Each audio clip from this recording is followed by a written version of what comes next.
this goes. I don't know what I did with my lifesavers though. I think it's also like an So unfair what game to song play to won person who writes the poll? definition. What's your favorite song? We are in control. of No the song definitions of won, things that because say- everybody has lots of favorite songs. You just Nobody rewrite the has definition to a include five absolute nines. favorite song. Yeah, And I guess that's, yeah, I'll do that makes sense. But it was still interesting, because I heard lots of different interesting songs, most of which I had never heard of before. Yes? Are we gonna get internet in here at some point? Oh, good thing you said that, because actually, I think I got an email saying something to that effect, except that it doesn't look like I'm allowed. Let me see.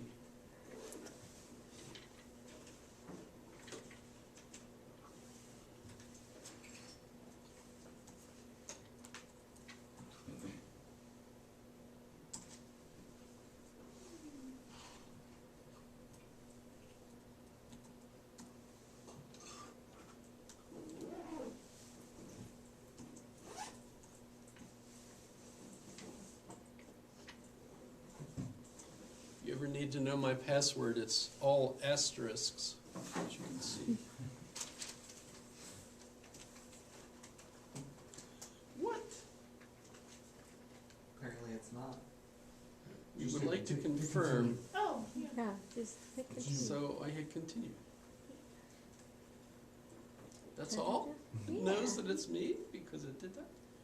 Okay, so If only let's see. really you would hit continue. So I want an email here.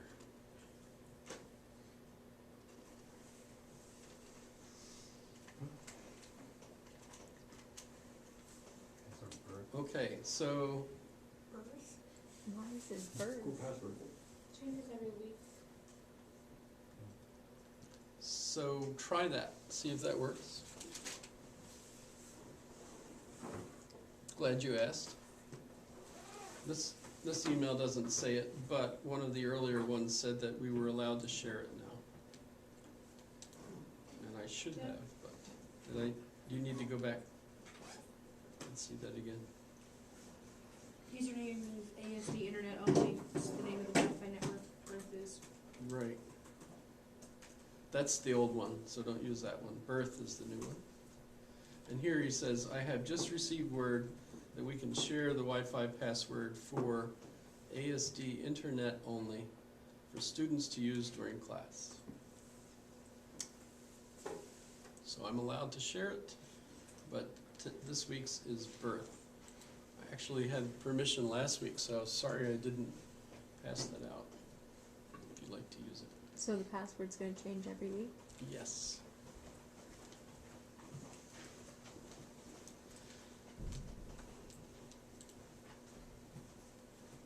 Okay.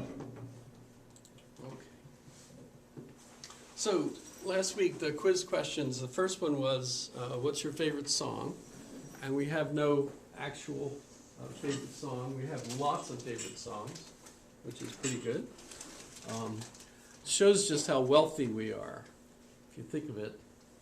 I think certain cultures probably are lucky to have a song or two, maybe, I don't know. Depends.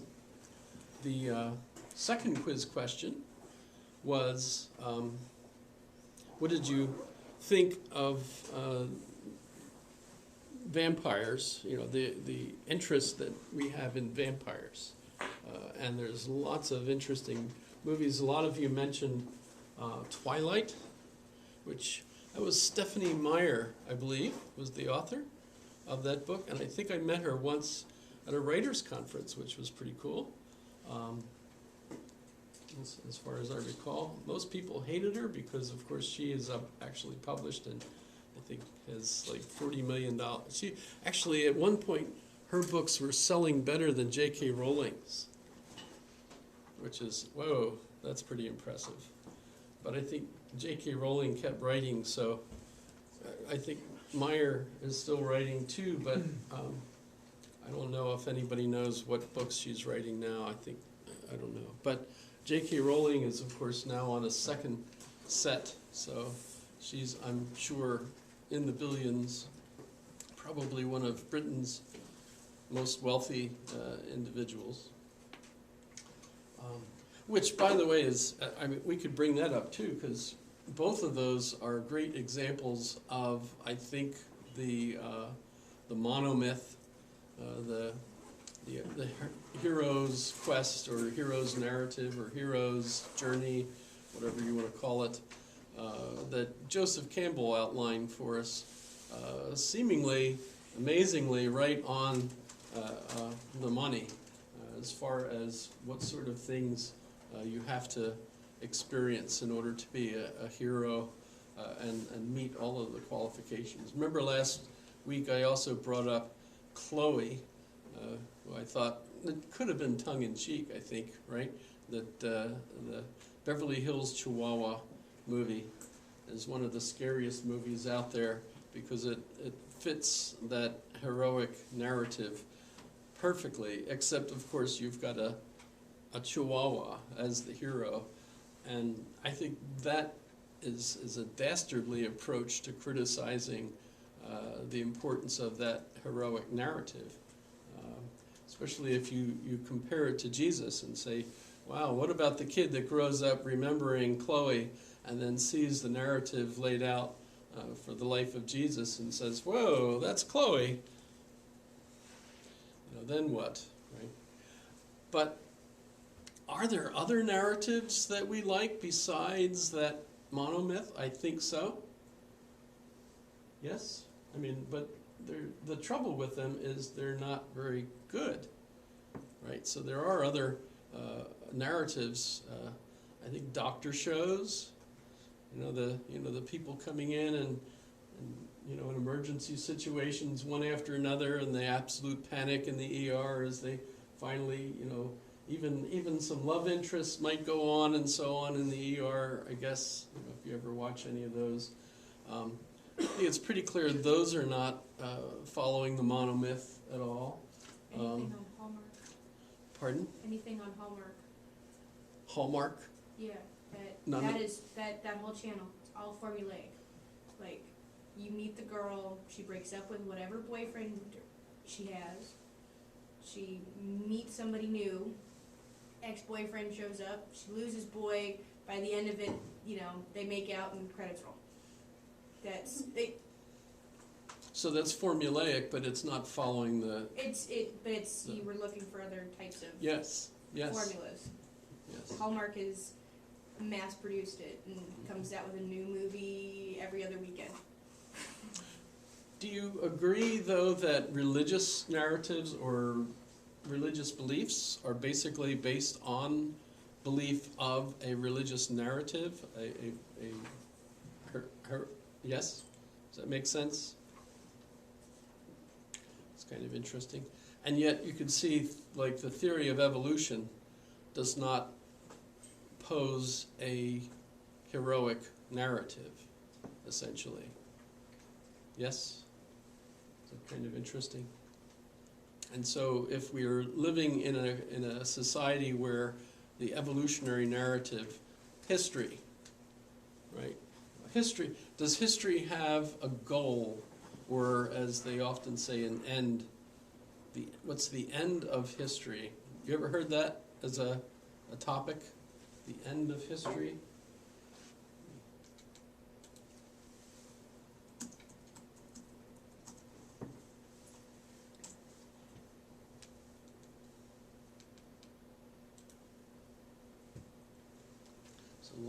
Lots of topics associated with the end of history and who. And this is one of the most famous books on that topic, The End of History and the Last Man, which, by the way, is a pitiful example of what human beings become once we reach the end of history. But what does he mean by the end of history? So the topic, the end of history, is ambiguous. We also use it with the end of education, for example, and that has the same kind of ambiguity. Because on the one hand, we usually think of end as that's the end of the semester, it's over, right? On the other hand, the end of education, for example, can also be, and should be really, I think, interpreted as the aim of education, right? And so the end of history wouldn't necessarily mean that history is over now. The world is over, but instead, what's the goal of history? Is history a story that's moving in a particular direction? And Hegel, who was one of my favorites, was actually the topic of my thesis for my master's, has an end of history, which is not the end of time, of course, but instead the idea that reason is developing, right? So that that there's progress, basically. That time reflects in progress in human society, so that as time goes on, everything should get better and better and better, so that eventually more and more people have a terrific life, a terrific set of opportunities, more and more wealth, more and more freedom, especially for Hegel. The goal of the end of history is that more and more individuals will achieve freedom. And by the way, he predicted that the future was in the United States. Remember that he died in 1831, and his prediction, that's even before the Civil War, right? Is that the future of history really, the future of freedom would blossom in the United States. So that's kind of intriguing. And by the way, that kind of gets incorporated in the Manifest Destiny that you've probably heard of. Yes? And so on. So in that sense, history has a plot, so to speak, in that it's going, kind of in a dialectical process. It has its failures, but nonetheless it keeps moving in a particular direction that means progress, or a better life for everybody, etc. By the way, a follower of Hegel was Karl Marx, and that obviously became part of the communist narrative, that eventually society would have to be transformed because capitalists would absolutely quash everybody else, and eventually then people would have a revolution, which then would lead to a communist society, which then would be, as far as Marx was concerned, the best kind of society. By the way, of course, we know today that was a miserable experience for those folks that had the good fortune to suffer through it, right? I especially like Lenin's book, Shag Vperyod, Dva Shaga Nazad, which means one step forward, two steps back. And if you do the math, that's not going to work out really well. Okay. So we can have a legitimating narrative. By the way, legitimating narratives, you ever heard of those?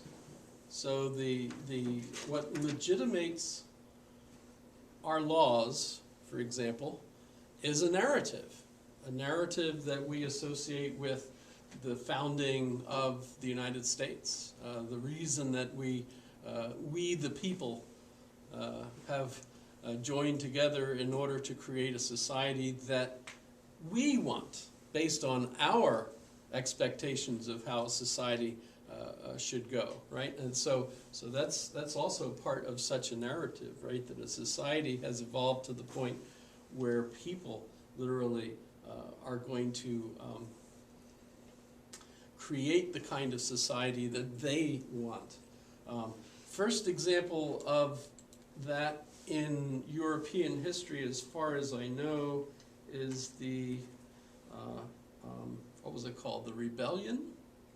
Peasants' Revolt? Peasants' Revolt. How do you spell peasants?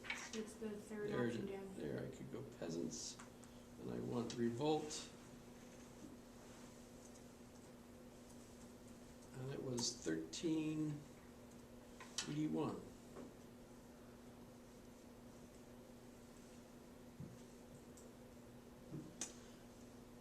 The thing about that was it was put down pretty nastily by King Richard II, I think.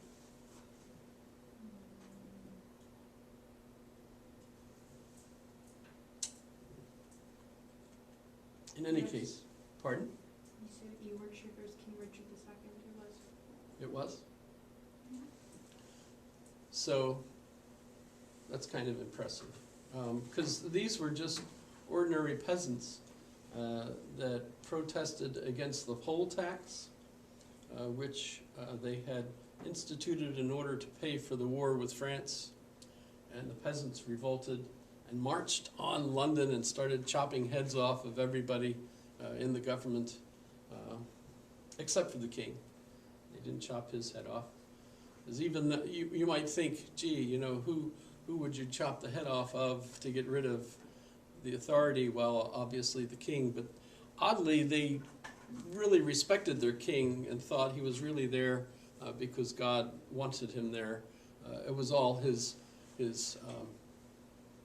officers, basically, that were doing the bad things. So they chopped their heads off, and so the king had to recruit others.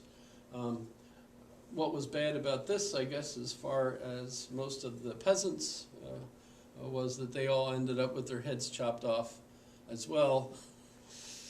Kind of a gruesome end to all of that. But the thing about this is that their goals and their demands kind of inspired British law following that. So even though they were overturned, nonetheless, that kind of inspiration for we the people having, I mean, that was like absolutely astounding at the time, that the peasants would actually, they were nothing at the time. You know, you wouldn't even listen to a peasant. In fact, my favorite peasant example is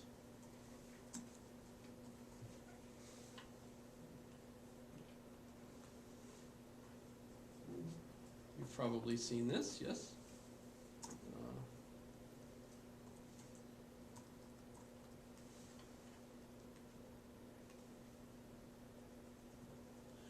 How many of you are Monty Python fans? 2.5? 2.5. What?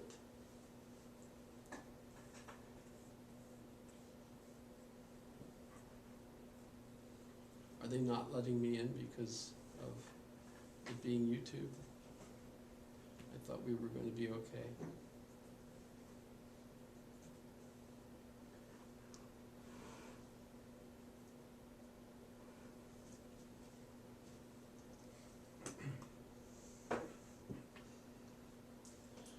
Well, I'll just tell you how it works, right? So King Arthur is riding up and wants to visit this castle, but he doesn't know whose castle it is, so there's a couple of peasants mucking about in the muck. Yes? Everybody remembers? Anybody know the whole line so that I could, like, no? So. I wouldn't mind if I went to YouTube and then just search for that. So that not necessarily. What I'm thinking is it's not letting me in because of the YouTube. We might not have. But so, here we go. Arthur, old woman. But it's Dennis, not an old woman, so he says, I'm a man, sorry, what knight lives in that castle over there? He says, I'm 37. What? I'm 37, I'm not old. actually. That would be ancient in the Middle Ages. Well, I can't just call you man. Well, you could say Dennis. Well, I didn't know you were called Dennis, etc. But okay, so he's king of the Britons, he says. Who are the Britons? Well, we are. We all are, right? I didn't know we had a king. I thought we were an autonomous collective, he says. You're fooling yourself. We're living in a dictatorship, says the woman, or Dennis rather. A self-perpetuating autocracy in which the working classes, oh, there you go again, bringing class into it again. And this is all absolutely silly because, of course, these are just two medieval peasants sitting in the mud, right? Having this kind of an obviously weird, we don't have a lord. We are an anarcho-syndicalist commune, he says. We take it in turns to act as a sort of executive officer for the week. Yes. But all the decisions of that officer have to be ratified in a special bi-weekly meeting. Yes, I see. By a simple majority, etc. Right? So he just, it's absolutely hilarious. Yes? Did you go see the Monty Python show? The one locally? No. Well, the one at downtown Anchorage. Yeah, the Spam-A-Lot. Yeah. Yeah, I did not, and that's because they wanted money. Somebody bought me a ticket, so I went. It was great. It was. Yeah. I'm glad you enjoyed it. I would have gone, except as I say, they wanted money. And since they've invented YouTube, I'm convinced that we should be able to see everything for free. I don't know how YouTube pays for it. Ads. I've heard that, and I've recently read the book Zucked, if you Mark Zuckerberg. But the thing is, I don't think ever actually bought something that I've seen like advertised. I mean, I do have favorite ads. Let me check one more.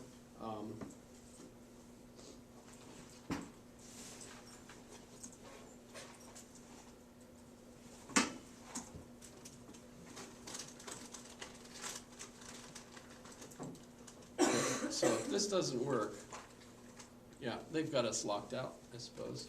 You can try and go to YouTube and then search on YouTube search. Because I'm using the internet here and it's letting me load the videos. It did? Yeah. So,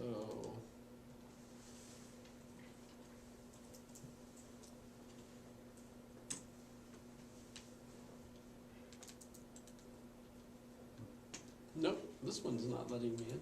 I have more permissions than you, I guess. Oh well. That's all right. We could always look it up afterwards. But I mean, there are some absolutely hilarious commercials on there. I love like Volkswagen commercials. There's one where the guy comes out and gets in a Volkswagen and he's dressed up like he's a Palestinian terrorist, which I guess that's politically incorrect, right? And he drives his little Polo up to right outside of a cafe in Germany. It's obviously Germany, right? And he pulls up to this where there's lots of different people sitting around having a nice time at a cafe, at the tables outside, and he sits there and he grabs a button and he pushes it, and a bomb goes off inside the car and blows him up. But it's totally contained within the car. So all of the people sitting at the seats and everything don't even notice that the car right next to them is just blown up. And then the subtitle, and the speaker says, it might be small, but it's strong. That's just like, of course, it says that commercial was not allowed in the United States for obvious reasons, which is kind of odd, actually. We're supposed to have freedom of speech, etc. Okay. So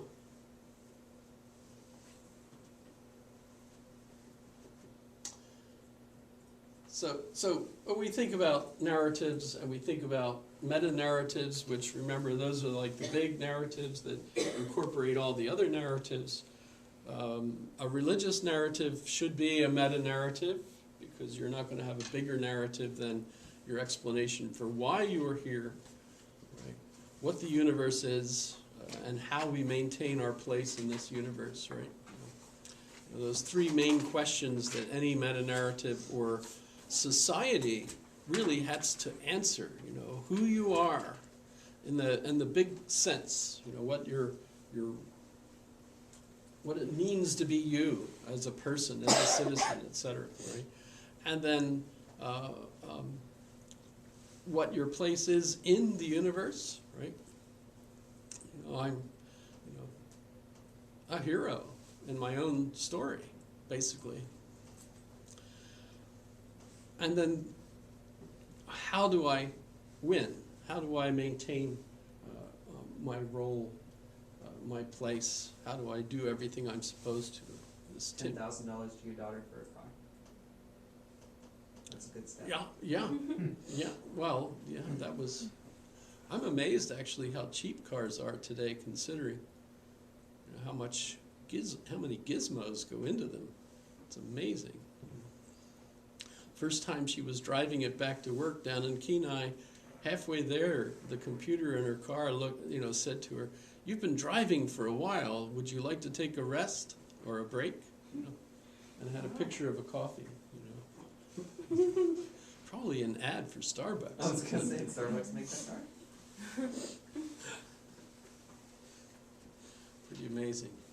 Pretty amazing. My favorite thing to do, though, is to put my Oculus Rift on. While driving? No. Like just this last week, two of my friends, husband and wife, are traveling in France. And Steve Haycox, I don't know if you know him. He writes articles in the paper every once in a while. He's a retired teacher, history. But he wrote and told me where he was traveling so that I could go onto my Oculus Rift and follow along and see what they had seen, right? I don't know what that is. An Oculus, if YouTube isn't working for me, I bet they won't show me what Oculus Rift is. One of the VR systems. One of the goggles things.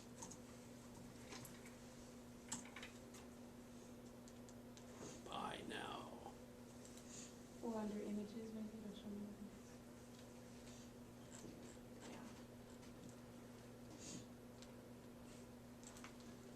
But it's just a pair of goggles that you hook up to your laptop. And it plugs into Google Earth, virtual reality. Yes? So Google Earth, right? That's the satellite images of the Earth. But they also have a car that drives around. It drove around here. I don't know if you ever had a chance of seeing it. If you do, and you give it a gesture, just remember that gesture will remain in that spot for everyone to see. So be nice. Wave like this instead, right? Which, by the way, also might make sure that your image actually makes it.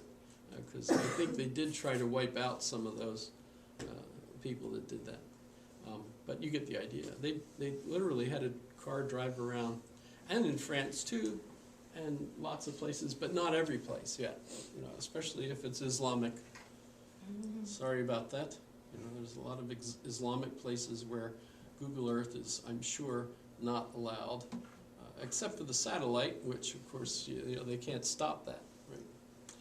Bows and arrows won't reach. But the neat thing about the virtual reality is that you put the goggles on, and like you could go into a cathedral and look around like you're in the cathedral. It's just true. If you get the chance, stop by Best Buy. I'm not recommending that you buy one unless you've got enough money. But they'll let you try them there, so you can see what they're like. They have about 7 or 8 different models of these devices. There's not just Oculus Rift. That's the one that's owned by Facebook. Do you think they have them for like third world countries? Well, I would imagine, the New York Times put out a cardboard, it's called Google Cardboard, which they actually sent with one of the Sunday papers. So if you get the New York Times, the one Sunday, you opened it up and there's this square thing of cardboard and you with directions how to fold it up, and you could take your smartphone and put it in there, and then download the New York Times app. And then when you put that up to your face, it works just like one of those virtual reality things. But the only thing you can see with that are the video shows that they upload into the New York Times series, so that you could watch them. So yeah, I tried that out too, and it worked pretty impressively, considering it's just a little cardboard to try to make sure your device is being held in front of your face like, you know, it needed to be. So pretty amazing stuff. But that's how I travel now. It's much cheaper, actually, than paying money to go to France. Plus you have to stay in hotels. But you can't taste the food. You know, we've got really good food right here in town.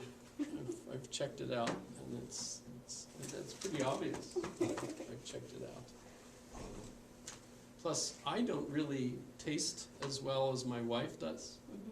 She smells much better than I do. She tastes much better than I do. Well, Does she shower more often than you do? Is that why she smells and tastes better? no, I mean, like she can taste food better than, yeah. Well, that must have sounded pretty good. You got that on video, right? We can watch that later. Watch which You're video? being recorded. You're being You're recorded. recording That's yourself? true. That's true. But that's okay. Okay. But well, you taste better than me too, because you're female. I don't know. I'm not making this up. You have far more taste buds than a male. Oh, I didn't know that. You do, and your nose as well. So you're much more sensitive to odors and Yeah. tastes, etc. I'm not making that up. That's Yeah. true. Yeah. You know, there's a lot of differences. Believe it or not, if the two of us stood next to one another, everybody here would know which is which. You know, so this whole business about there not being any difference between male and female, Yeah. that's bonkers. Yeah, everybody can tell the difference. Except for a few individuals, like Pat on Saturday Night Live. Everybody knows who I mean by Pat. You don't, No. because you're not familiar. There's a character on Saturday Night Live. It's an old sketch, I've seen Saturday Night Live. I don't know what that but this is. was many years ago, and Pat was a character that was ambiguous. No one could tell whether Pat was male or female, and every sketch they tried to figure, it would ask Pat Okay. questions to try to figure it out, Oh. etc. Like There was a Mrs. movie Doubtfire. too. They did make a movie. I I'm never old saw enough the to movie. remember that shit. Not Mrs. Doubtfire? No. That was cool too, but you know, that was. Okay, so enough of the questions from the quizzes. I would like to tie in though the two of them and say that if you do have a favorite song, it's probably associated with your meta-narrative, if you think of it. Because that would be meaningful to you. And a lot of you, I think, kind of indicated that in your responses, in saying why you would have picked a particular song, you know, or at the moment a particular song is your favorite because of what's meaningful in your life at the moment, and that song tied in with it. And so you see that connection there, that we're emotionally attracted to the meta-narrative that we believe is true. But by the way, meta-narratives are neither true nor false. Remember that only specific types of statements are true or false. And stories are neither true nor false because they're interpretations of the data. Just have fun with that, right? You know, so strictly speaking, a particular religious narrative is neither true nor false. They could be better or worse. Right? In fact, that was something, if quite a few of you have selected C.S. Lewis as your philosopher, and that was one of the things that converted C.S. Lewis back to Christianity, was his recognition of the importance of the narrative, and that the Christian narrative was the best narrative, as C.S. Lewis analyzed it. So that's kind of intriguing. Okay, but let me move on to today, what we're looking at. And the topic that we have to start with is, what do we know? And how do we know it? And I suppose I should look at the text. Anybody remember which pages we were supposed to be looking at? Pages 5 and on. And so we actually have multiple things to read at this moment, right? So, and the first one, once you get past Stan's introduction to the topic, is Plato, and this is a dialogue from the Meno, which I think I briefly touched on, but I'll go into this a little bit more. A couple interesting points. Remember that Plato is the author, but Socrates is the main character. So if you're confused about Socrates and Plato's relationship, Socrates was the old philosopher that never wrote anything as far as we know. He, by the way, we do have a bit of a history on him. His job in town was as a sculptor, and he did actually sculpt some famous statues. One of them was the Three Graces. I don't know, am I allowed to show you the Three Graces, or is that going to be banned too today?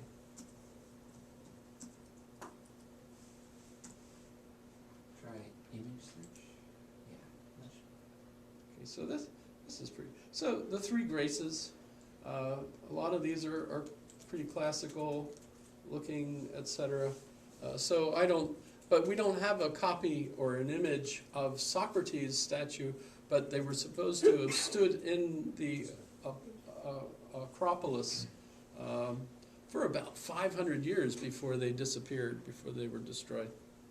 So he was a sculptor. He was also a henpecked husband, apparently, and so on. There's really some good stuff on him. I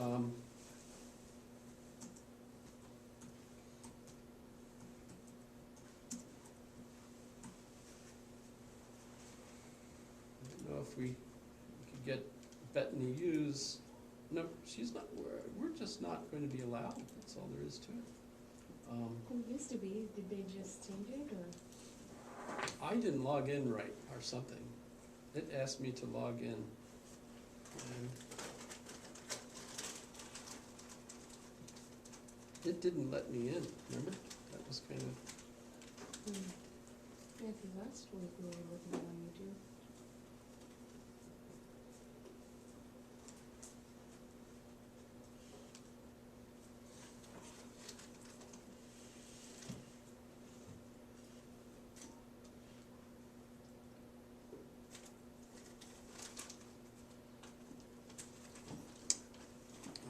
I don't want to mess with it. But, so the Hemlock Cup by Bettany Hughes, and you could look her up. She's absolutely fascinating, Bettany Hughes. She's one of those BBC kind of narrators that the cameras follow around, and she goes to all different places. She also wrote on Cleopatra, Helen of Troy. So she's obviously done a lot of interesting research. But the Hemlock Cup is about the life of Socrates. So if you're interested in finding out more about Socrates, that's a good one as far as detailing aspects of his life, etc.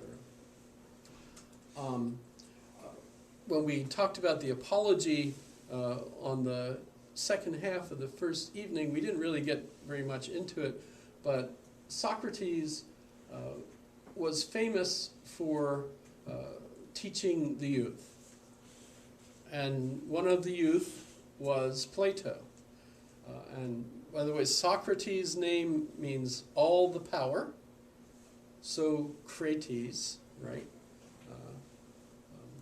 Plato's name is a nickname, which means plateau or plate, broad it means, right? And Plato's a given name was Aristocles. Bless you. Aristocles. The Aristoi is the best of the community, and Cles is the glory of the best. So Aristocles literally means the glory of the best. Aristocles. So he was an aristocrat, actually. Socrates, on the other hand, was kind of a street bum, but he got invited to a lot of dinners because he was an interesting conversationalist.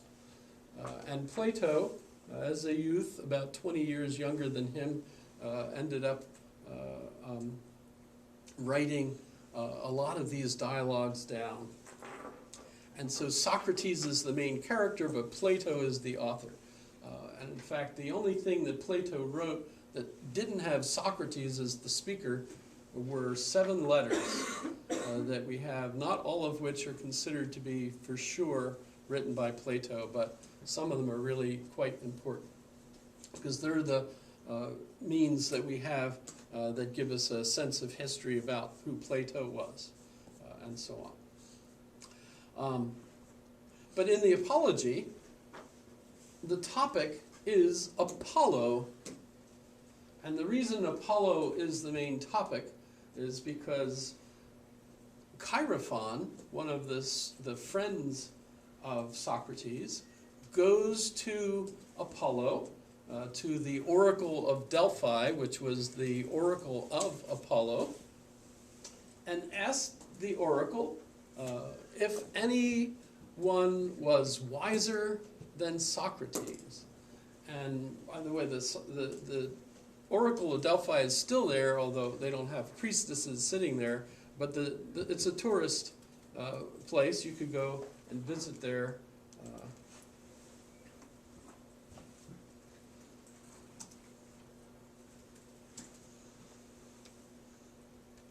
You could go and visit. See lots of pictures. All the ruins are there. I've been there several times with my Oculus Rift, which is fun. But and Pytho is the voice, right? So you have the Pythia, the seat of Pythia. So the oracle would be there. You could still go and visit. You know, there's always, whenever I visit, there's buses parked in the lot, etc. But you can visit, and Chaerephon, which means he heard, right? Phon is sound, right? So Chaerephon. It is very strange. All the names mean what they do. So that that puzzles the mind a bit. Like Aristotle, for example, who was a student of Plato. Aristo, again, the best, and telos, or purpose, or design, telos. So Aristotelos means the best design, or the best order. And his philosophy is the best order, right? That's the way to understand the nature of things, is Aristotle's philosophy, which is the best order. So you see how the names are very puzzling, how they're attached to things. They seem not so much to be the name of the individual in life as the title of that character in the role they played in their life, right, in the world. Does that make sense? The same thing in other cultures too. For example, Moses. Yes, Moshe means to draw out or to lead out, right? What was Moses most famous for? Leading the people out, right? But also, he was pulled out of the river. Remember, his mother put him in a basket of reeds and floated him down the river, and the Pharaoh's daughter pulled him out of the river, which is kind of typical of princelings way back then. For example, Sargon the Great had the same. Sargon of Akkad. Yes. So Sargon the Great was also put in a reed basket by his mother to save him from the enemy, and he floated downriver and was pulled out by the queen or whoever of the opponent. Kit. I wonder how many of those didn't actually make it to get pulled out. Well, those are the only two that I know of, but it seems like, if you wanted to be famous, one of the things you had to do is, been tossed in the river by your mother to save you, and then some important woman, there goes, rescue. I don't know how many little kids. Oh, yeah. Harry, of course, ended up, at the doorstep of his aunt. That's totally different than Harry Potter. Yeah, remember the, yes, Tim. Did you ever see the movie Willow? Yes. Remember the princess? How was she in a? She was put into a basket, floated down the river to get the handmaiden, or the den mother, to get rid of the dogs. I didn't remember that part of it, but That's when that was a movie I saw a long time ago, and I did not run that through my filter to say, oh, this happens. Pigs! They're all pigs! I remember that. So she follows the hero's journey. She becomes the one that overthrows the queen. No kidding. Oh, well, yeah, that's true. But I didn't, it's like, wow, are we just so imprinted on this particular pattern for our narratives that's like, that they all fit that way? Okay. But so Socrates was annoying to everyone, and so Chaerephon goes and asks the oracle if anyone is wiser than Socrates. And if you think of what these priestesses were like, they were sitting on a tripod over the crack in the earth where volcanic steam was coming up from below. I believe it still is. So it's a volcanic rift there, right? The big phrase I learned just this last week was intergluteal cleft. From Never- the newspaper? Yes, intergluteal cleft. So, thou shalt not have the two cheeks touching across your intergluteal cleft, or you're out of, swimming code or whatever. That made national news. Anchorage, Alaska, hadn't been in the paper like that since Sarah Palin was, the vice presidential candidate. Earthquake made national news. Maybe that, yeah. I'm joking about that being the only kind of thing we get in the paper for. But so the priestesses are sitting over this, and they're asphyxiated from the gases, basically, right?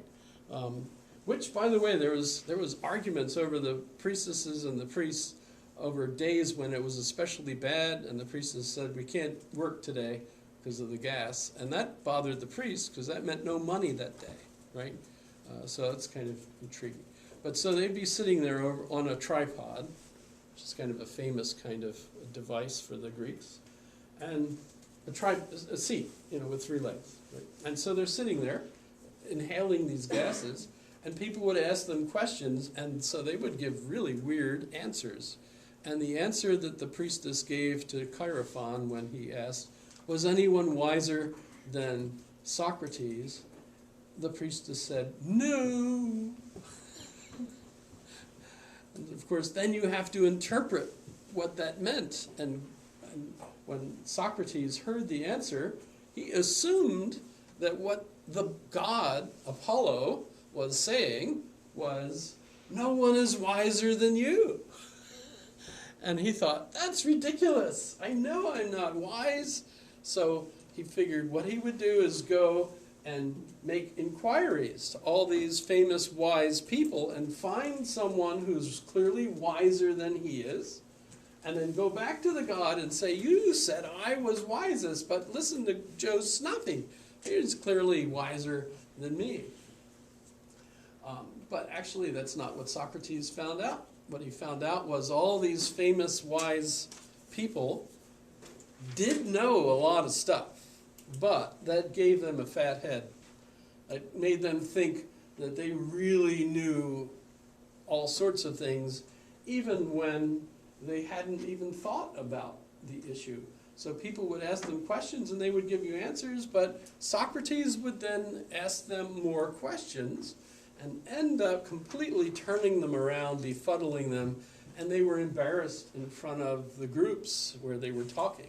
So they basically all gathered at these dinners where they had the bread and they had the wine, the symposia, right?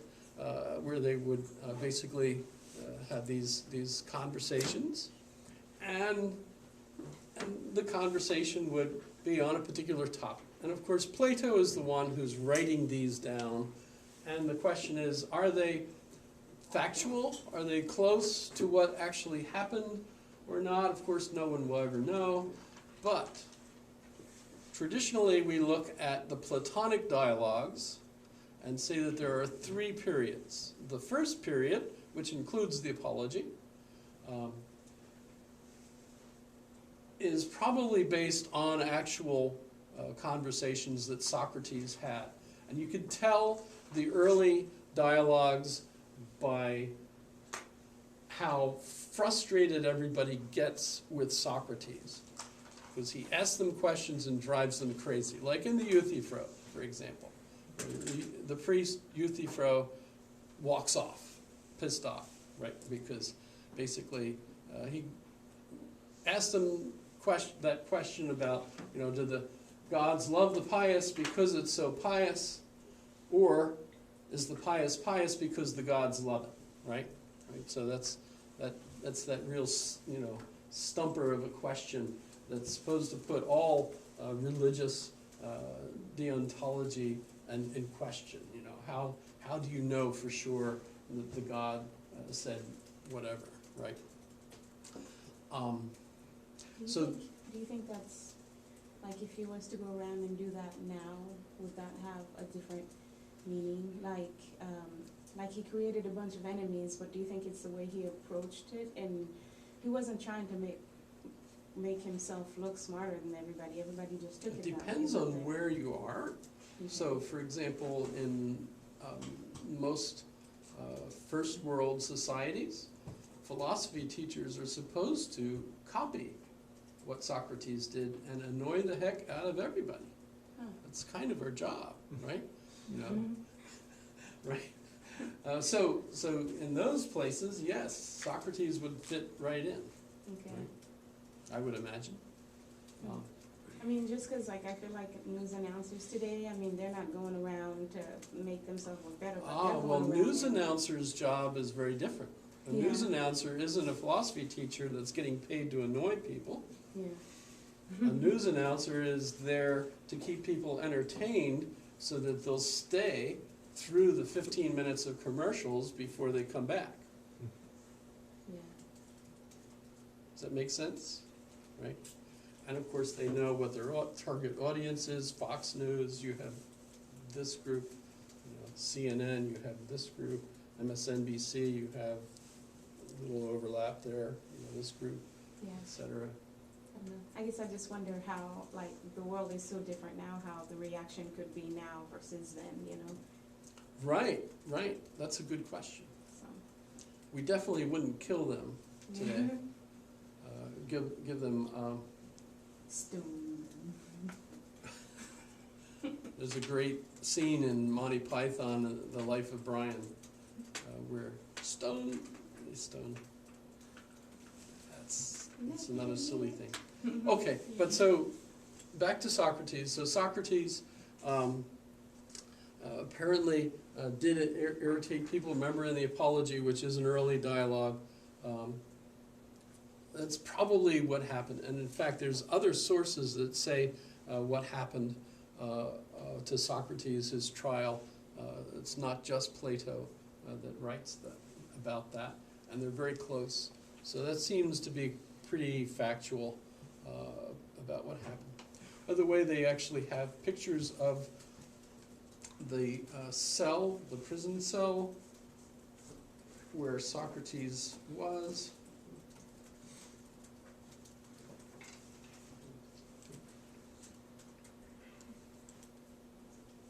So you could visit where he was in prison. It's still there, etc. Okay, but now the second set, or the second part of the dialogues is considered very different. And you could tell the difference because instead of everybody getting annoyed with Socrates' answers,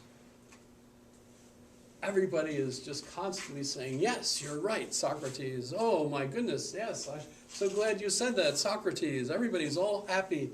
And in fact, it's so absolutely boring. There's no back and forth like in the early dialogues. In the middle dialogues, you end up with everybody just saying how wonderful Socrates' answers are.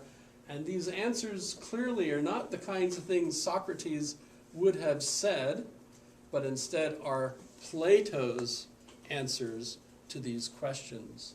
And he's just using Socrates as the voice in the dialogue as an artistic character. Now, that's the section where Plato ends up giving us his philosophy. And the Meno is probably from that middle period, because Plato has Socrates in this dialogue teaching a particular aspect of knowledge, and that is that the slave boy who solves the problem and is basically solving the Pythagorean theorem does it on his own, even though he's never studied math. But if you read through it and you saw what happens is Socrates sets each question up. So what's the halfway point from here to here? Well, here, right? Right? So he basically has very leading questions that leads the boy to solve essentially ends up solving the Pythagorean theorem. And so Socrates then concludes, and Meno, by the way, means unchanging. So in a sense, this plays into the idea that the knowledge that you have is unchanging. You remember when I asked the Ten Commandments question, I asked, if you had memorized them when you were a kid, but now you only remember 4 or 5. But then when we covered the other 10, now I remember them, right? The same thing, right? In a sense, at a prior time, a prior life, we knew all of this information, but we forget it. We go through a forgetting, which of course is amnesia, right? And then under a circumstance like this, where you have a teacher that's working as a, like the women that help pregnant women give birth, right? What are they called? Midwives. Midwives, right? So Socrates refers to himself as a midwife. He's not the one that's giving you information. He's just helping you give birth to the knowledge that you already have, right? So his theory of knowledge here is that our souls already know everything. But what we have to be is kind of moved along the path so that we remember what we knew at one time, right? So experience is really just a remembering of what we used to know. But all the knowledge is already there. All the ideas are essentially there. Remember also last week I talked about Eric Havelock's book, The Muse Learns to Write. Remember? And the idea here is that at this particular point in our cultural history of thought, Plato is essentially creating the concept of an idea, an abstract idea, and doing this. It's something that we didn't apparently have before, perhaps, right? And so at this point, the idea that there is such a thing as justice, there is such a thing as love, there is such a thing as friendship, courage, etc., in an abstract sense. That is essentially what's being created in this, and they can't quite get describe exactly what it is, because there seems to be lots of possibilities, and the answer is, well, that's because our body is limiting our soul's connectivity to the ideas. The body is the prison house of the soul, and it's the matter that the body has literally keeps the soul somehow from being in that perfect environment of heaven, basically, right? And so we can't quite figure out exactly what it is, but we somehow sense the direction. We sense what love is. We sense what justice is. Oh, this isn't just. We can't really describe exactly what justice is, but we know the direction that it ought to go somehow, because we have that mysterious connection with these ideas. By the way, the third period of the dialogues is at the point where the answers that Plato has given in the middle period now come under question. And by the way, I suspect that Aristotle is involved, because remember, Aristotle overlaps with Plato for about 20 years and was Plato's main student, right? And Aristotle has lots of questions. And in fact, when he starts to write, he's going to write criticisms of those who love the ideas. He doesn't mention Plato by name because that was considered insulting to do that. But he does refer to the group as those who love the ideas, the idealists, right? And he argues that they're wrong. So if we move on to the second article, unless you have questions on anything. If you have questions at any point, just holler. Or not. Throw something. You can do that. I was raised Roman Catholic, so I'm used to punishment. So, I don't use the board, like the Monty Python monks, if you're familiar with them. And so this is the writing tablet. But what is... So, and the writing tablet is also a tabula rasa, a blank. So it could be a table. So actually, you think of it, a chalkboard is a table that's been put up on the wall. So it's a table. It's pretty weird, I suppose. A tablet is like a little table. if you think of it that way.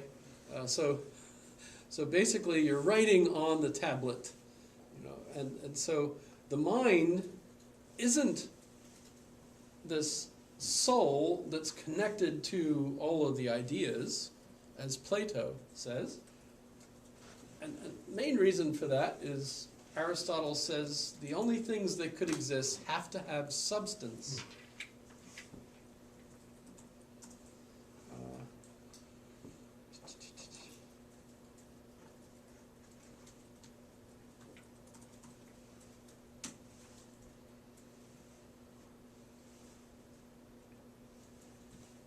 So everything has to have substance or it can't exist. So the soul, in the sense that Plato describes it, which is invisible, has no physical characteristics. In fact, Plato will argue that the soul is immortal because it can't actually be made. You can't make a soul. The soul is already there. Because to make something, you have to take parts and put them together. And that makes something, right? And then, by the way, to destroy it, you pull the parts apart, and that's destroying it, right? But for Plato, the soul is invisible, it's spiritual, eternal, unchanging, right? And so you can't actually make one, nor can you destroy one. The body, of course, has parts and can be, made and destroyed. Yes. It almost kind of made it sound like one soul, like, you keep coming back as a, you know what I mean? Yes. For Plato, the concept of reincarnation, which basically means back to the meat. Carne, right? Back to the meat. It's kind of Like I could be can of making chili. this world, but then, another one, and then, Right. Right. Like the the Buddhist soul concept keeps of like I love the metaphor of the candle. As the candle's burning down, you use it to light the next candle, mm-hmm. and so the flame keeps going on, right? But with Aristotle, everything that exists has to have substance. And so what we end up with is what he calls the categories.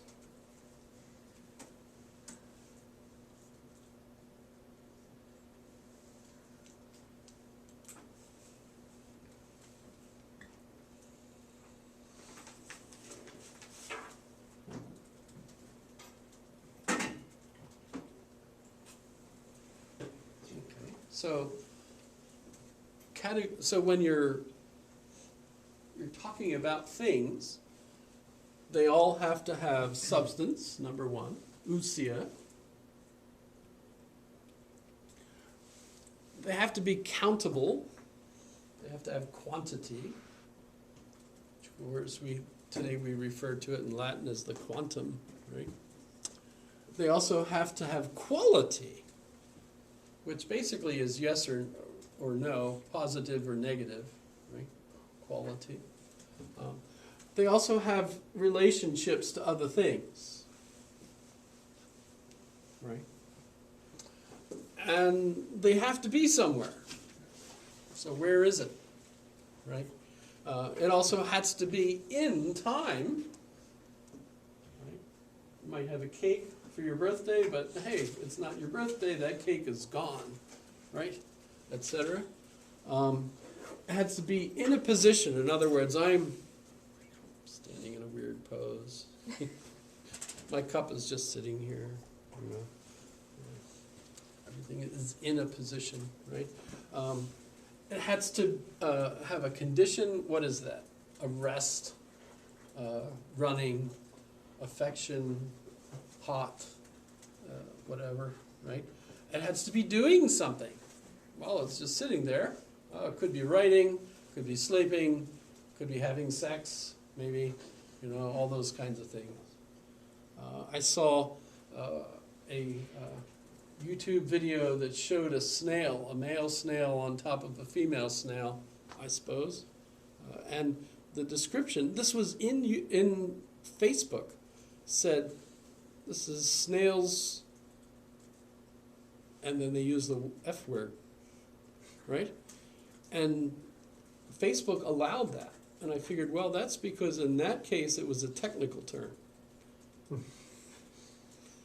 You know, why else would Facebook allow that? I don't know. So doing an action and being affected. How, you know, it's turning red because you embarrassed it or, you know, whatever, right? So these are the categories that all things have, as a minimum. There are going to be other ones too, but these are all the basic categories, the categories associated with existing, right? And since substance, of course, means a physical being, there is no soul in the sense that Plato talks about it. Basically, that doesn't exist. So for Aristotle, your soul is the activity of the body.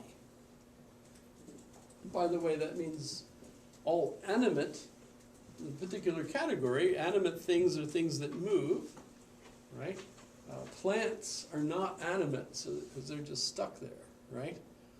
Although it is pretty neat, you know, you see the sun moving during the course of the day and the plant,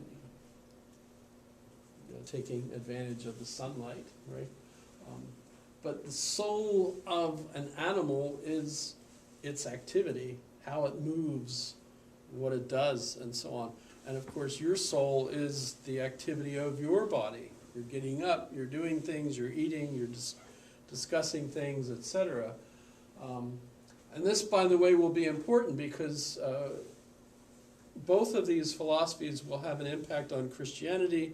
The early form of Christianity, Augustine, will follow Plato, and the concept of the soul will be an eternal, invisible self, right? But once Aristotle's reintroduced to the West and has an impact there, and basically would be Thomas Aquinas will pick it up and merge it in with the dogma at that point. Then the soul has to be associated with the body, where you get, you know, the idea that at the on the last day, you know, the second coming, when everyone is resurrected, the body has to resurrect. You can't just have your soul existing. You actually need a physical body that is you, right? You know, so the resurrection, the second coming, will have to be your whole body. Because for Aristotle, your soul is the activity of your body. So without your body, you know, there's no anything, right? Okay. But so for Aristotle, knowledge is our knowledge of sentences or statements.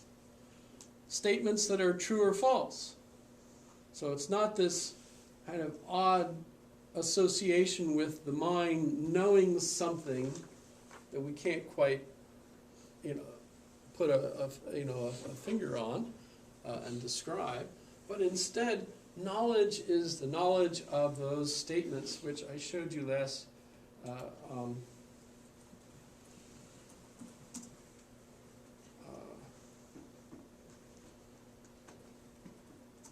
square of opposition, right? So when I talked about the 4 types of statements, right? Notice that these 4 types of statements are all the kinds of statements that can be true or false. You're going to be talking about all the members of a set and saying that they are in another set. So I used as an example, all horses are animals, for example, right? The second type of statement, the E statement, no S is P, so no cats or dogs, or no dogs or cats. By the way, those are convertible. You can actually flip them, and they're logically equivalent, the E statement, not the A statement. So if I say all horses are animals, that's true. But if I switch it, I convert it, the converse, and say all animals are horses, that is false. So the converse of an A statement is not logically equivalent. The converse of an E statement is, as is the converse of an I statement. So if I say some horse is a gelding, some gelding is a horse.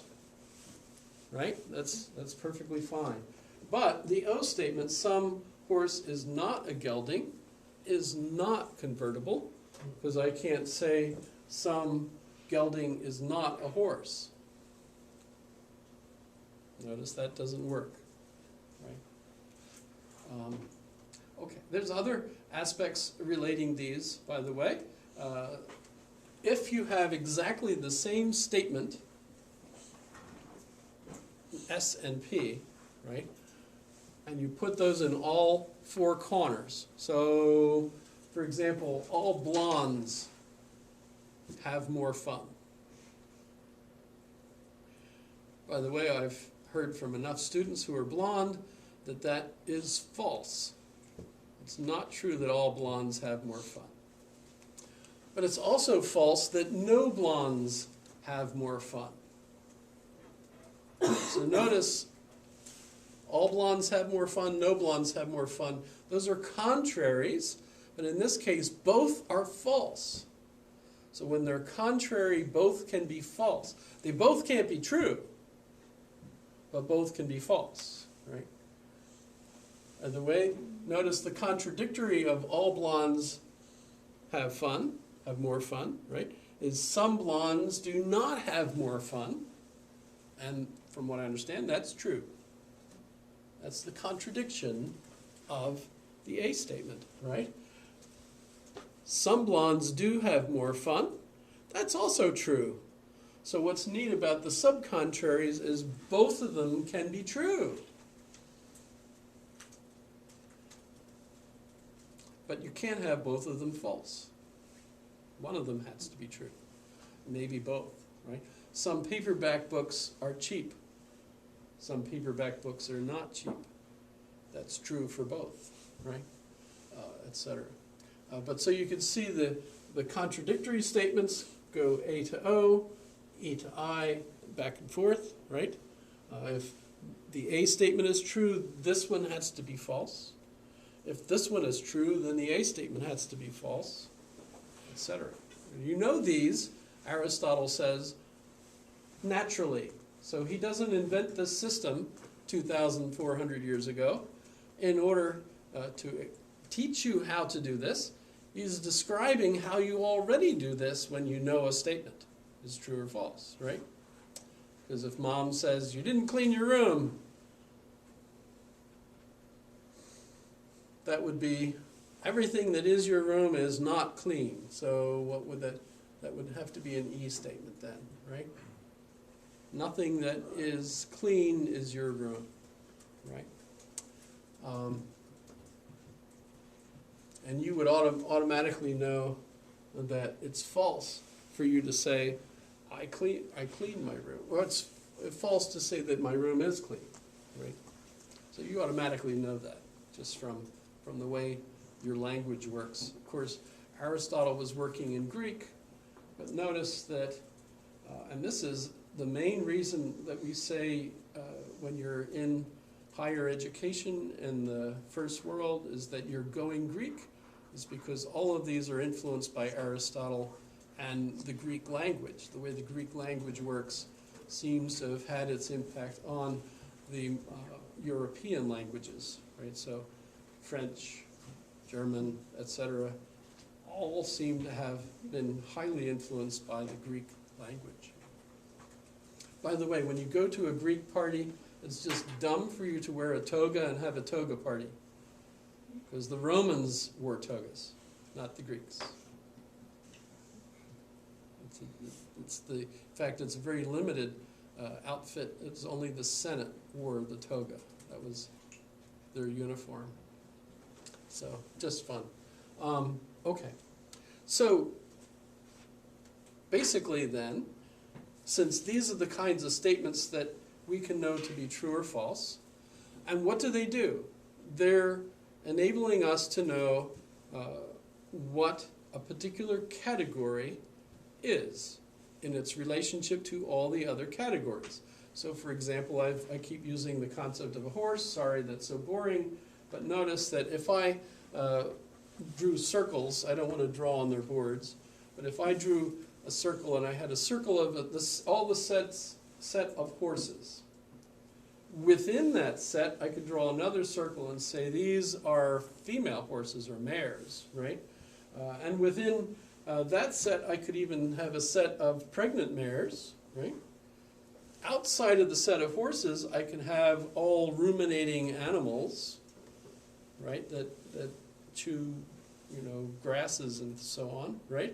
And then outside of that I could draw another circle and say that's all animals that move. Outside that circle I have another circle that's even bigger that says all things, right? And so, as I would say, all horses are animals. What I'm essentially saying is this set is inside of this set, right? And once you do that with all of the things, the categories, you know everything. You know all of the relationships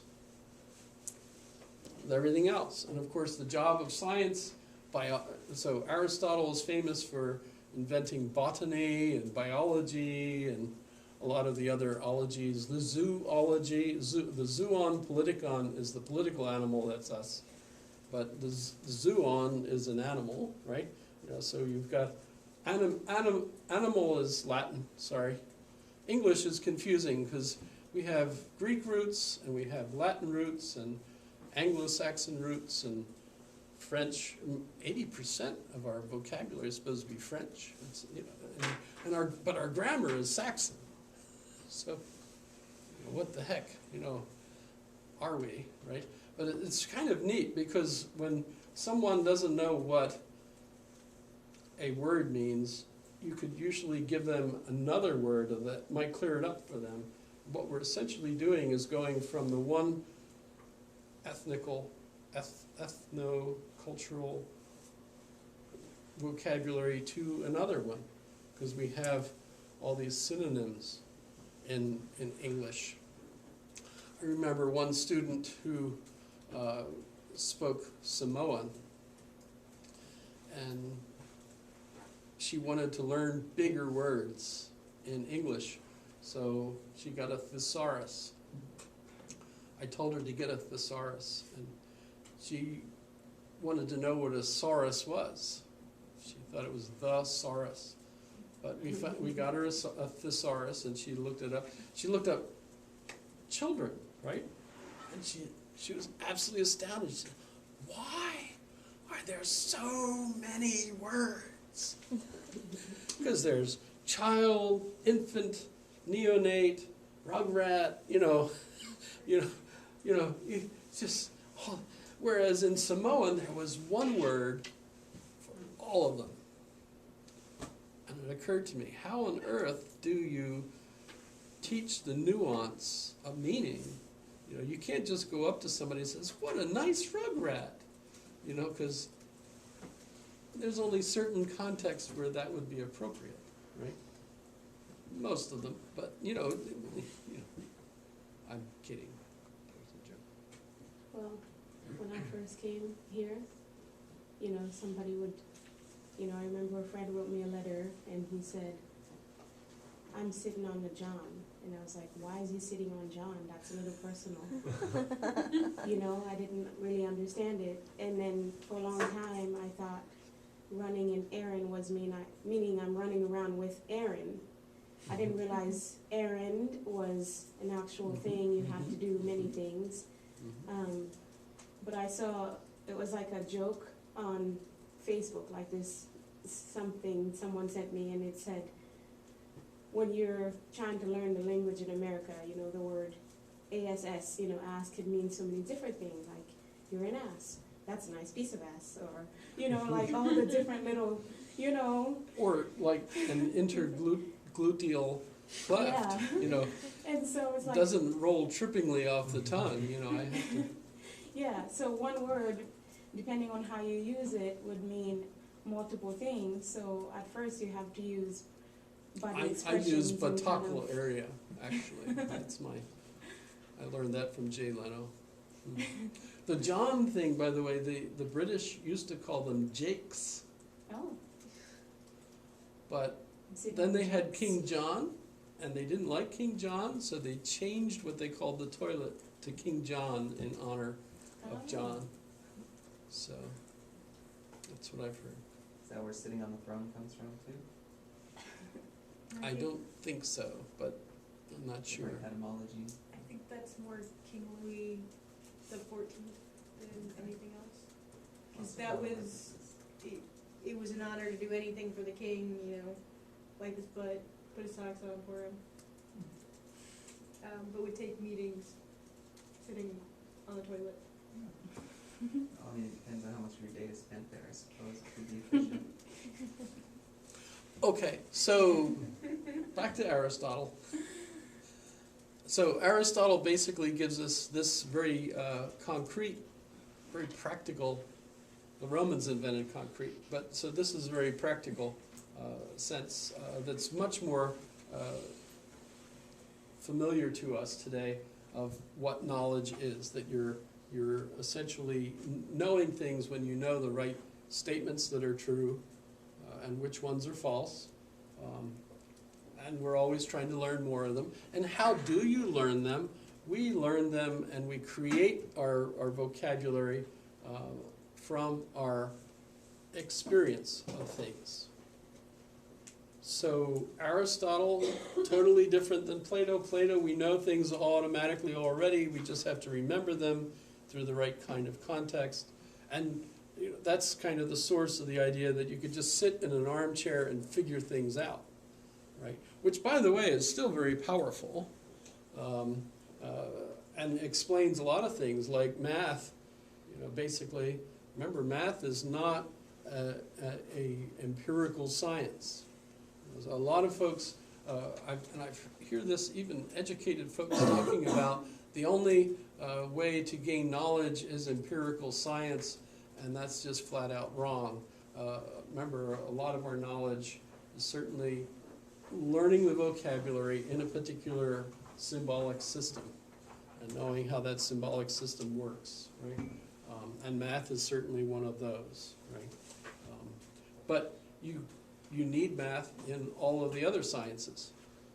So before you can go out and do experiments with things, you need to be able to measure, and to measure you need math, etc. So and math is not an empirical science, right? Everybody see that pretty easily. And logic, by the way. This is essentially logic. Notice all these relationships that are there on the square, and so on. And by the way, you can go on. Yes, today we have a modern revision of the square, which we won't get into, and that moves into symbolic logic and computer languages, etc. However, you can go on from this to arguing, by the way, and that would be referred to as syllogisms.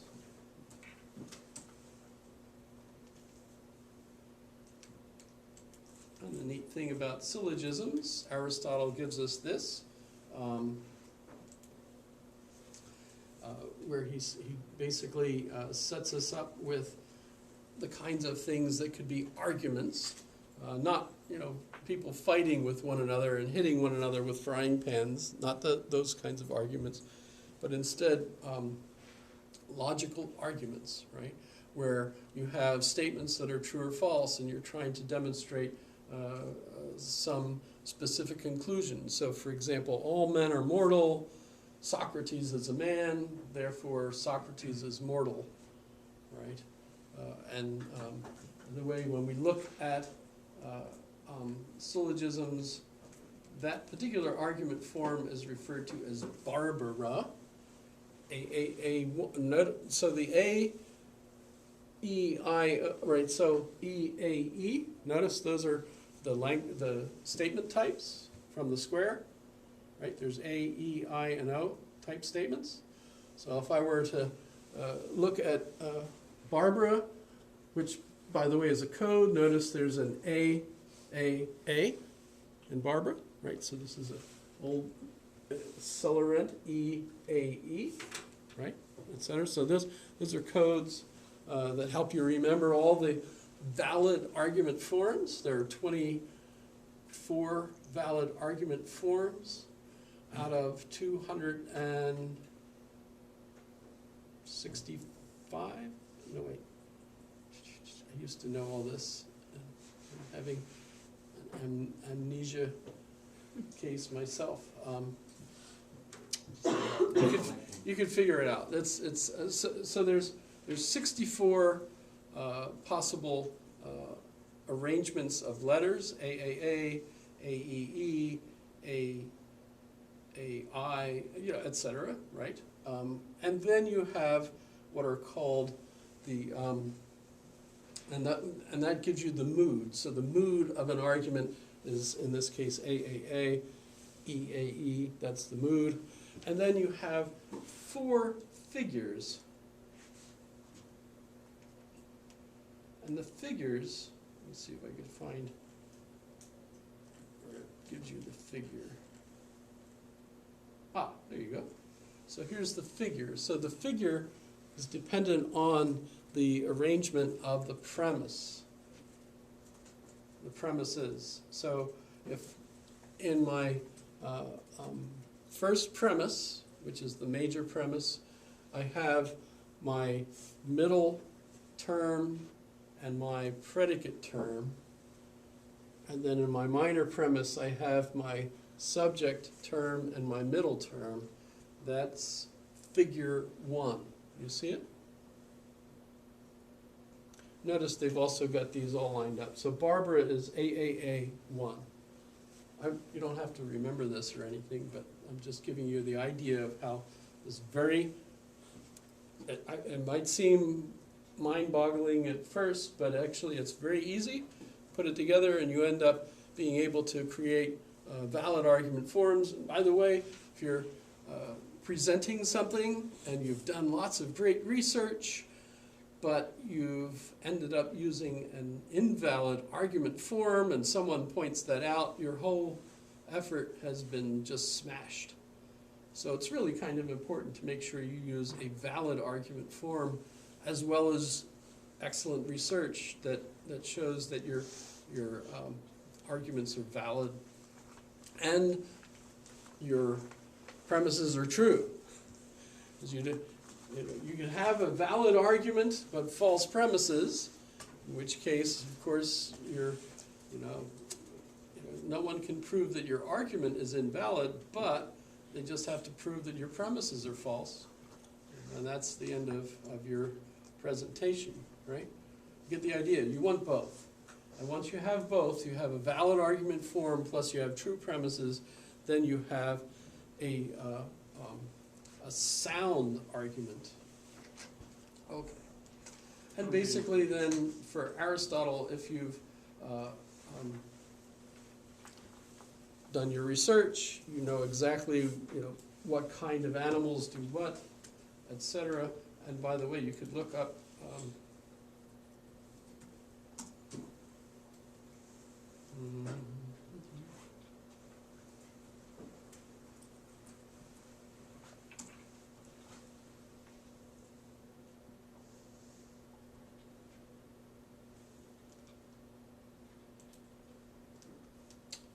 oh, I didn't want to do that. Let me go back to my apology and then go browse, and I want to look for Aristotle. So these are works by Aristotle. The Athenian Constitution, which they never used.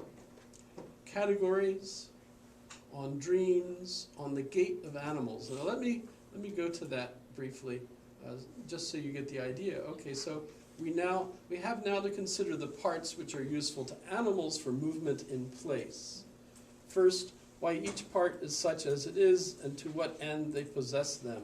And second, the differences between these parts, both in one and the same creature, and again, by comparison of the parts of creatures of different species with one another, etc. You get the idea how Aristotle works, right? So it's every little nuance of empirical observation, and write it down. Learn the bones, learn the muscles, etc. Same thing with generation and corruption, which is birth and dying. On the heavens, how the heavens work, where the stars are, etc. And by the way, for Aristotle, it was earth-centered, although Earth was round. So he figured out, and in fact came pretty darn close, I think within 150 miles of the size of the Earth, but knew it was round. But he also believed that in what would become the Ptolemaic system, right, which is Earth-centered. The history of the animals, on interpretation, on longevity, and so basically how to have a good long life, on memory and reminiscence. Metaphysics, and by the way, that was not called that by Aristotle, but it was those that collected his books eventually had his physics. And then they had all this stuff that was the next book, and they didn't know what to call it, and they decided to call it that which follows the physics, which in Greek is meta ta physica. And that's where we got that concept at that point. By the way, if you go into a bookstore and you go to the metaphysics section, that's not it. That's really weird how that works. Meteorology, weather, on the motion of animals. Nicomachean Ethics, considered to be one of the groundbreaking ethics books that everybody should be familiar with. Parts of animals. Physics, which is nature. Physica is nature. Politics. And by the way, he describes governments this way. There are three basic kinds of governments: rule by one, rule by many, and rule by all. And there are two types of each of them, good and bad. So rule by one, if it's an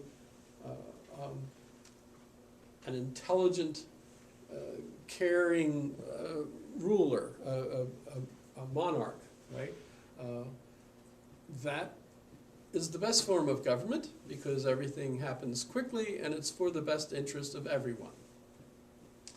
But you can end up with a tyrant who's not a good, caring leader, and then that could be one of the worst kinds of government because no one can get rid of the bum, right?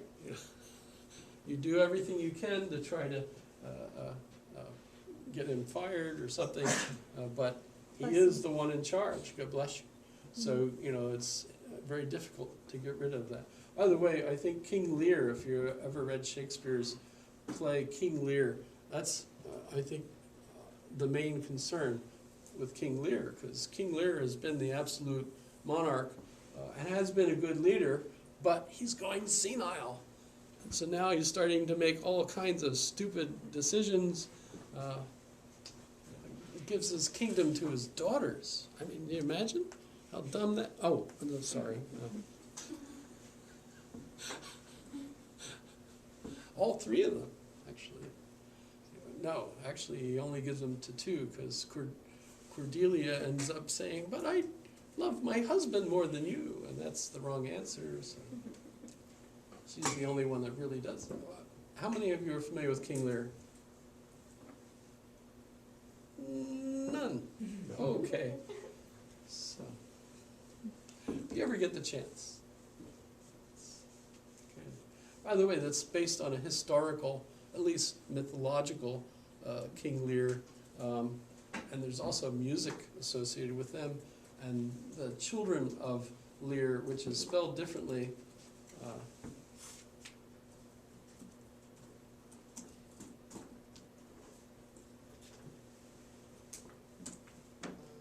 supposedly turned into swans. And they're still there. If you see, they turned into swans. Which is just cool. There's some really beautiful music associated with it too. But I bet I'm not allowed to. Play any. Okay. You get the idea though of how Aristotle has put all this stuff together. Quite impressive. Okay. So Aristotle ends up being kind of the way that knowledge is understood for, well, it's still now, pretty much. So that's kind of cool. But we do end up with specific questions.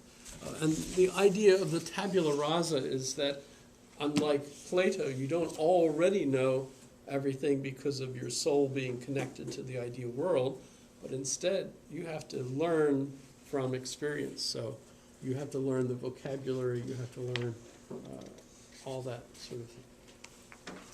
Okay. Now, it's getting pretty late, but I want to get through Descartes. But so Augustine is next, and why is Augustine in here? It's kind of important for lots of different reasons. As you know, the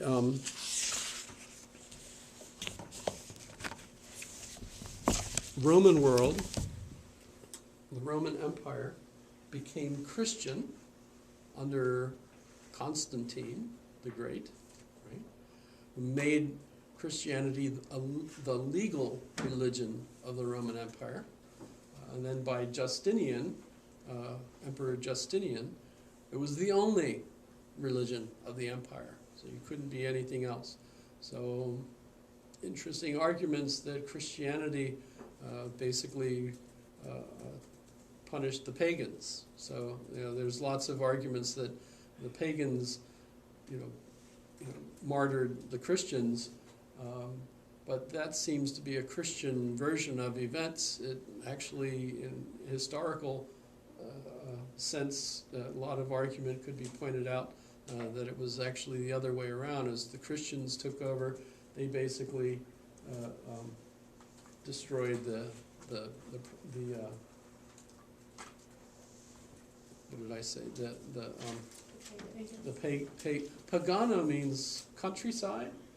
So basically the urban educated people were Christians, and the people that were kind of living still out in the countryside that were more conservative had to be kind of dealt with eventually.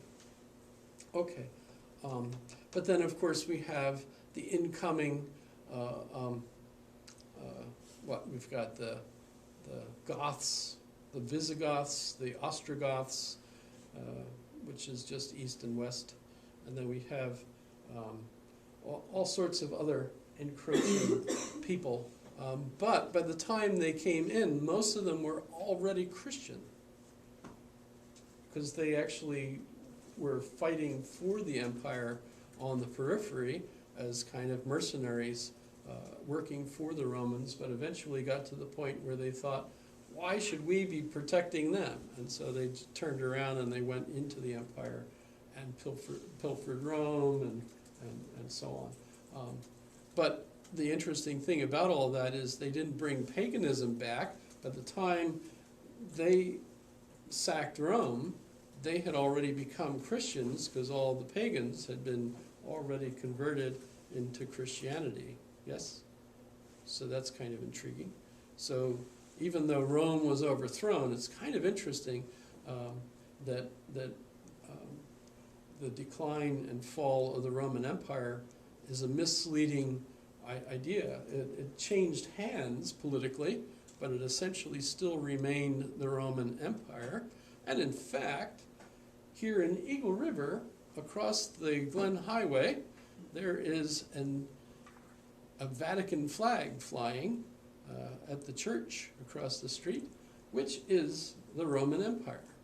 And the Pope is essentially still the Emperor of Rome. Have you ever thought of it that way?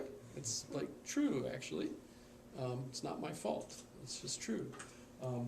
Sure, there's been political changes and so on. For a while, there was actually a double and then even a triple pope because of Avignon, the Avignon papacy, etc. But basically, we have a worldwide Roman Empire now, although, of course, we associate it with the Roman Catholic Church. Right? It's not my... And by the way, the outfits that they wear is essentially the same kind of clothing that the emperor wore, I suppose. Not Nero, but at least some of them wore similar clothing. And the vestments are essentially Roman clothing as well. Okay, but who is St. Augustine? And that's really important because he was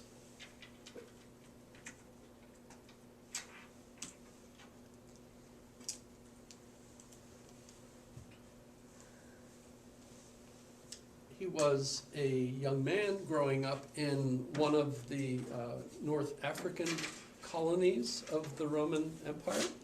In fact, they're not really sure what his race was, but his parents were farmers in North Africa.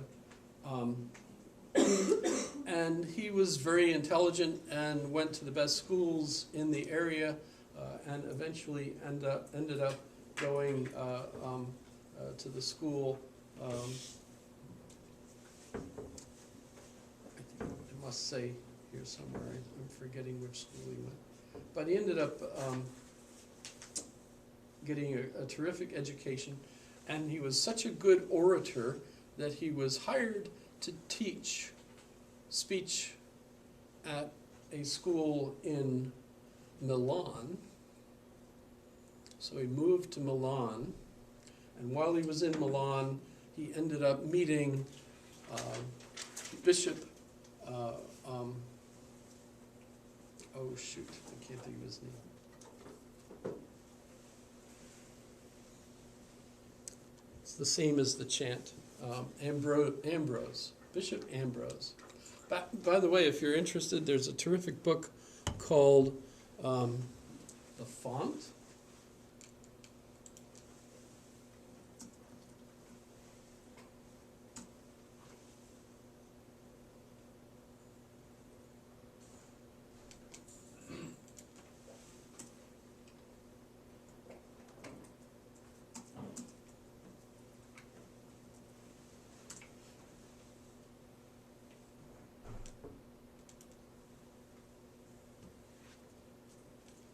It's all about his conversion by Bishop Ambrose in Milan. Ambrose, Augustine, and the Mystery of Baptism. What brought this book up, by the way, was the archaeological discovery of the font where this occurred in Milan. So it's kind of interesting. So you could go visit it now. It's an octagonal building associated with the cathedral in Milan.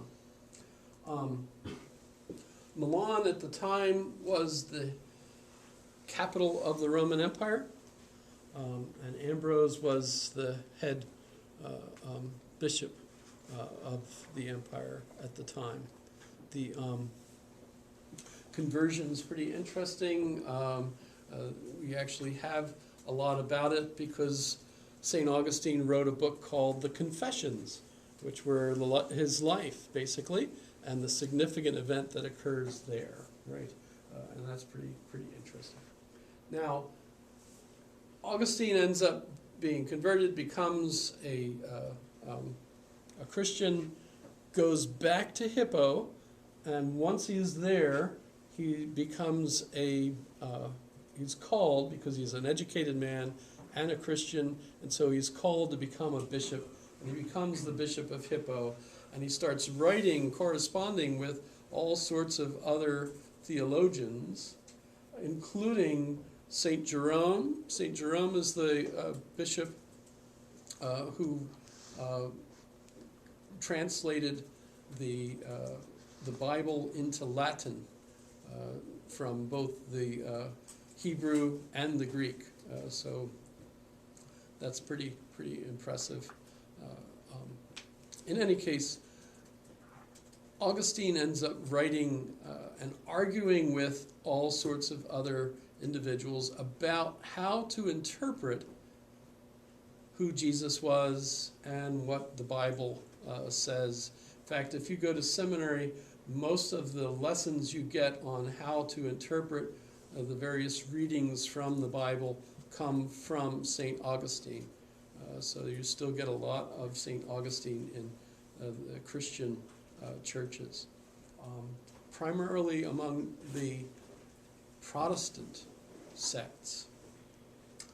But one of the individuals that he was arguing with questioned how he could know anything and argued, as the skeptics in Athens would argue, that what if there's an evil deceiver that makes you think things, right?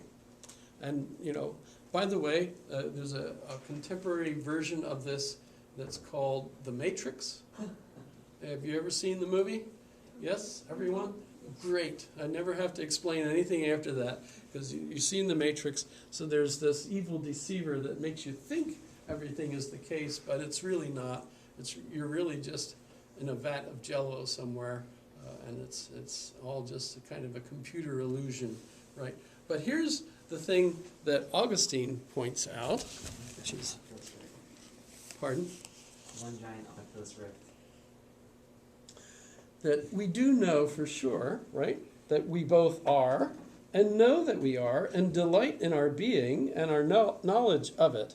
Moreover, in these things, no true seeming illusion disturbs us, for we do not come into I should use my glasses, right? I know there's print here, but I might not even be on the right page. What am I doing? Okay. So if I am deceived, I am. Right? So I can't be fooled into thinking that I don't exist. After all, if I didn't exist, then I couldn't be deceived, right? Etc. So that's kind of cool. And his reply to the skeptics. Okay, so that's kind of important. But then we go to Descartes. Why is Descartes important? René Descartes. And that's why I had A.C. Grayling's video. I hope you had a chance to see that.